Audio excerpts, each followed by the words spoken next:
turma do sexto ano, tudo bem? Espero que sim. Na videoaula passada, nós falamos sobre as projeções cartográficas.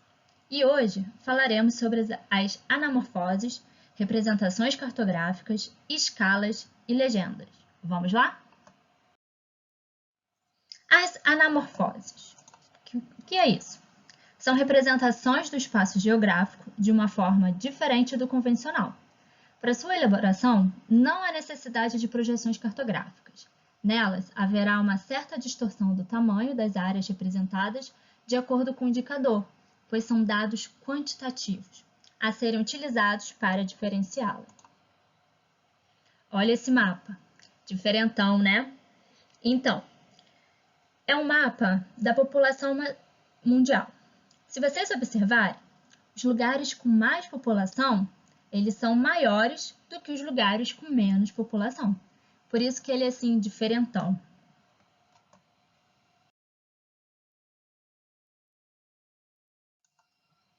Vamos para representações cartográficas e escalas. Um mapa é a representação dos elementos de determinado espaço em uma superfície plana, como uma folha de papel. Ao observar um mapa, as formas da superfície, as montanhas, os rios, as cidades, os campos agrícolas, eles vão aparecer vistas de cima. Essas representações, na realidade em um mapa, elas estão associadas a dimensões do terreno representado no papel. Para elaborar essas representações, devemos utilizar as escalas, que podem reduzir as dimensões reais de determinada área, indicando quantas vezes essas medidas reais foram diminuídas. Com base na escala, nós podemos perceber o quanto foi reduzida a superfície terrestre para caber uma folha de papel, um mapa. Olha essa visão vertical de Bangkok, na Tailândia. Vocês conseguem ver os prédios direito? Eu não. A gente só consegue ver o topo deles, né? Então, essa é uma visão vista de cima.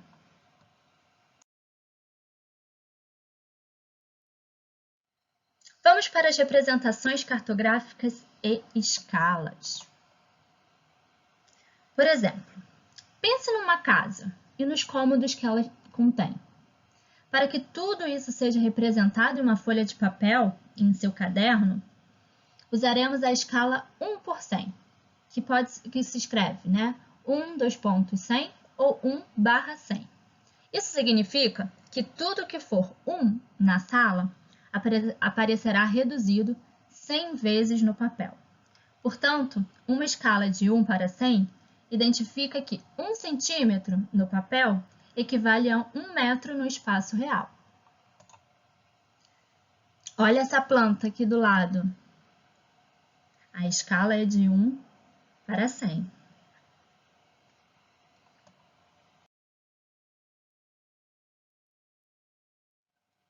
Escala gráfica e numérica. Para elaborar um mapa, nós podemos utilizar dois tipos de escala. A escala com números e a escala na forma de gráfico. A escala gráfica ela é identificada por um gráfico que representa uma linha dividida em vários segmentos que relacionam o tamanho desses segmentos com o tamanho real.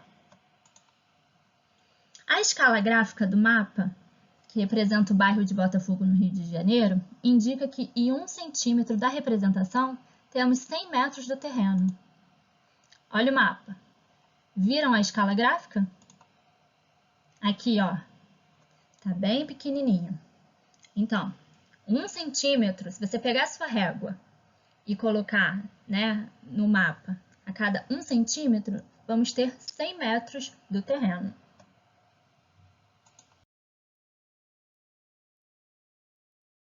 Vamos para a escala gráfica e numérica.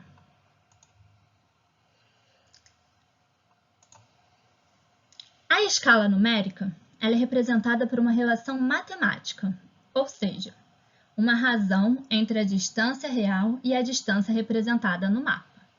Por exemplo, uma escala que indique 1 para 500.000 representa que a cada centímetro no mapa é igual a 500 500 mil centímetros do tamanho real.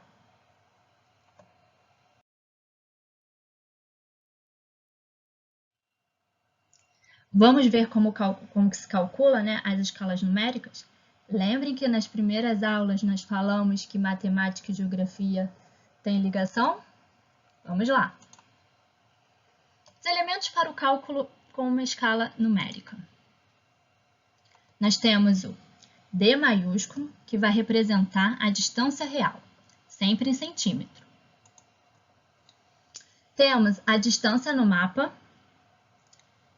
que esse é representado em centímetro. A distância real pode vir representada em quilômetro também. Aí a gente vai ter que converter depois. E o E de escala.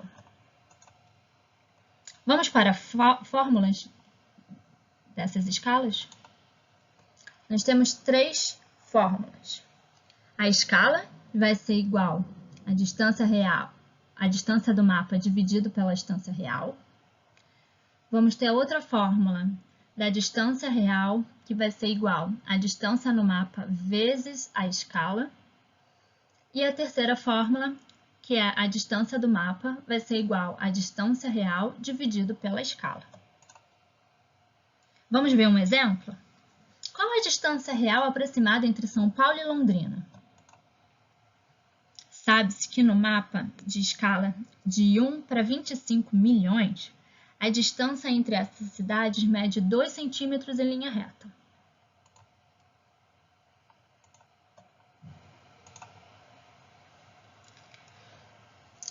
Nós temos, né, a fórmula aqui que eles vão utilizar. Lembrem-se do quadro de conversão de medidas de distância. Tá vendo ali que está em centímetros, mas ele quer saber a distância real em quilômetro. Então, ele vai fazer a conversão.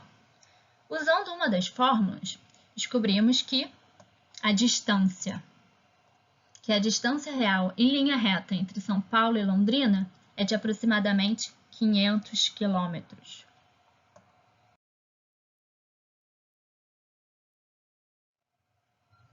Mas lembre-se, a escala é uma relação de proporção. Portanto, quanto menor for o denominador, maior será a escala. E quanto maior for o denominador, menor será a escala. Como assim? Um exemplo vai ficar mais fácil. Uma escala de 1 para 50 indica que a área representada foi diminuída 50 vezes. Já em uma escala de 1 para 500, a área representada foi diminuída 500 vezes. Sendo assim, a escala de 1 para 50 vai apresentar mais detalhes e está mais próxima do tamanho real do que a escala de 1 para 500.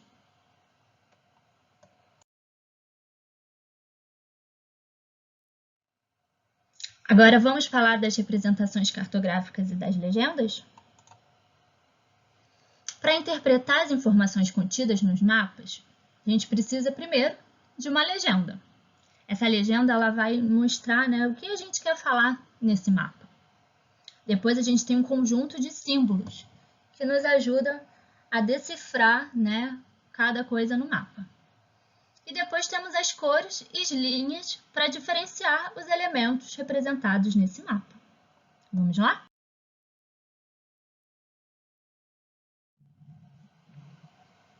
Símbolos.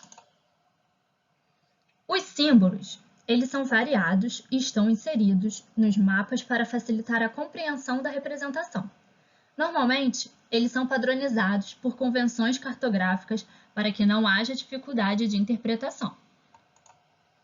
São diversos os símbolos utilizados, que podem ser linhas, pontos, figuras, letras.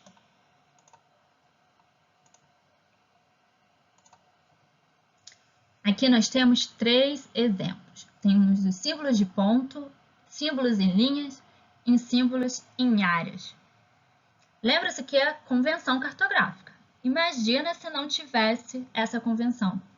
Ia ficar meio confuso, né? Por exemplo, se eu colocasse em cada mapa o rio de uma cor e não da cor azul, a gente ia conseguir entender? Claro que não, né? Por isso, essas convenções. Então, nós temos um avião indicando um aeroporto, uma igreja indicando uma igreja, temos linhas pontilhadas azul indicando um rio temporário, temos uma linha indicando o limite de município, temos um verde, né, indicando uma floresta, um verde mais escuro, um verde mais claro indicando áreas de campos, né? Então, essas convenções ajudam a gente a entender os mapas.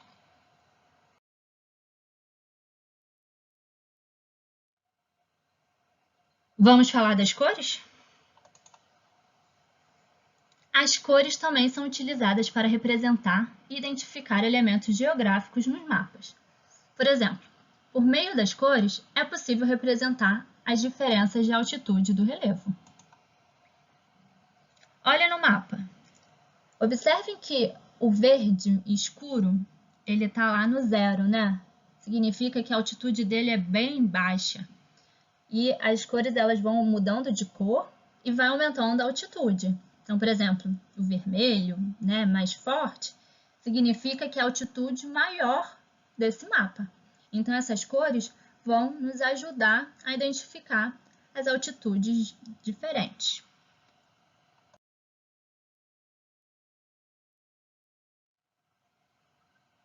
Vamos falar das linhas? As linhas em um mapa representam diversos elementos, como os limites entre bairros, cidades, estados e países, rodovias e curvas de nível. Com base nas linhas de curvas de nível, podemos elaborar um perfil topográfico, ou seja, construir um gráfico com indicações de altitudes de determinada região. Observem essa curva de nível. Cada linha identifica uma cota de altitude. No caso desse, está dividido, né, de 100 em 100.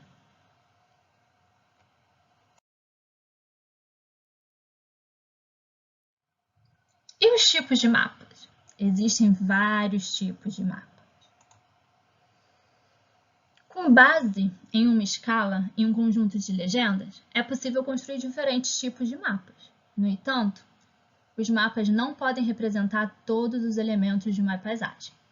Podemos apenas representar algum desses elementos, como divisão política, né, que é os limites entre países, o relevo, os rios, a vegetação e a população. Imagina tudo isso no mesmo mapa. A gente ia conseguir observar? Não, né? Ia ficar muito poluído. Por isso que a gente tem que dividir em vários mapas. Os mapas que buscam representar os elementos da natureza são conhecidos como os mapas físicos. Nós temos o hidrográfico, que descreve a distribuição dos rios em uma região. O topográfico, que demonstra as altitudes de um terreno. O geomorfológico, que vai representar a forma do relevo. E o climático, que vai mostrar os tipos de clima. Temos também o de vegetação, que vai indicar a distribuição de diversos tipos de vegetação de uma área. Além desses mapas físicos, a gente pode encontrar mapas que representam elementos criados pelo homem. Vamos ver? Mapa de população, que vai representar a concentração de pessoas. O mapa histórico, que vai retratar lugares ou fatos históricos. E o mapa político, que vai representar os limites de países, regiões, estados, municípios, com as capitais e as cidades mais importantes.